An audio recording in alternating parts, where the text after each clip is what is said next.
क्या आप जानते हैं कि आधुनिक विज्ञान अभी भी समय को समझने में संघर्ष कर रहा है, जबकि हमारे वेद, पुराण और उपनिषद लाखों वर्ष पहले इस रहस्य को उजागर कर चुके थे।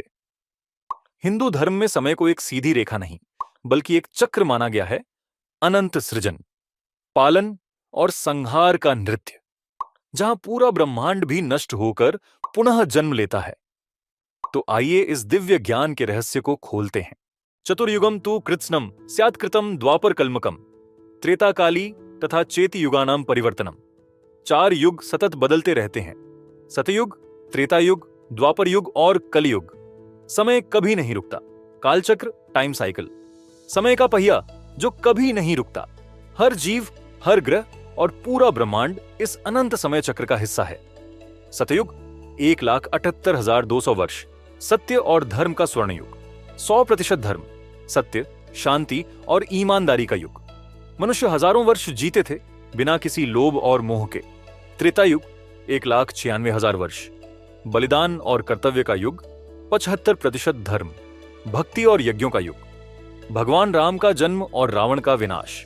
द्वापर युग 864,000 वर्ष, संशय और युद्ध का युग।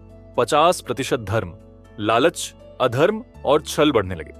महाभारत युद्ध हुआ, भगवान कृष्ण ने अर्जुन को गीता का ज्ञान दिया। कलयुग 4,32,000 वर्ष, अज्ञान और पतन का युग।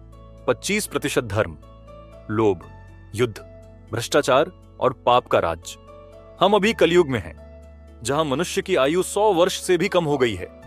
हर 4 युग मिलकर एक महायुग बनाते हैं, जिसकी कुल अवधि 4.32 मिलियन वर्ष होती है। ब्रह्मांडीय समय आधुनिक विज्ञान से भी परे। सहस्र युग पर्यंतम हर्यत ब्रह्मणो विदु रात्रिं युग सहस्रांताम तेहो रात्र विदो जनाः। 1000 महायुग ब्रह्मा का एक दिन और 1000 महायुग ब्रह्मा की एक रात होती है। एक कल्प 4.32 अरब वर्ष होती है, जो ब्रह्मा का एक दिन। फिर रात्रि आती है, जब संहार, प्रलय होता है और ब्रह्मांड नष्ट हो जाता है।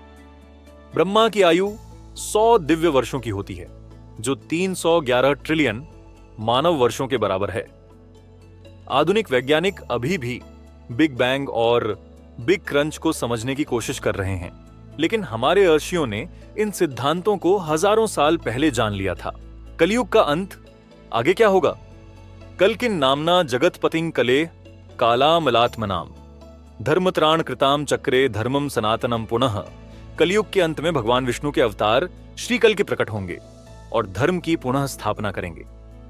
कलयुग के अंत में भगवान कल की अवतरित होंगे और अधर्म का अंत करेंगे। फिर एक नया सतयुग प्रारंभ होगा और चक्र फिर से दोहराया जाएगा। यह हमें यह सिखाता है कि कुछ भी स्थायी नहीं है। राजा, साम्राज्य, यहां तक कि आकाश गंगाएं भी नष्ट होंगी, लेकिन आत्मा और धर्म अनंत है। हिंदू धर्म का समय सिद्धांत न केवल प्राचीन है, बल्कि अनंत और आधुनिक विज्ञान से भी विशाल है। यह सिर्फ धर्म नहीं, बल्कि एक वैज्ञानिक सत्य है, जो हमें धैर्य, त्याग और ब्रह्मांड की दिव्य लय को समझने की शिक्षा देता है। धर्म रहेगा, सत्य रहेगा, लेकिन समय कभी नहीं रुकेगा। क्या आप इस ब्रह्मांडीय समय चक्र से प्रभावित हैं? हमें कमेंट में बताइए। अगर आपको यह दिव्य ज्ञान प्रेरणादायक लगा तो वीडियो को लाइक करें, शेयर करें और हमारे चैनल वेदा विजन को सब्सक्राइब करें। चलिए इस पवित्र ज्ञान को पूरी दुनिया तक पहुंचाते हैं। हर हर महादेव।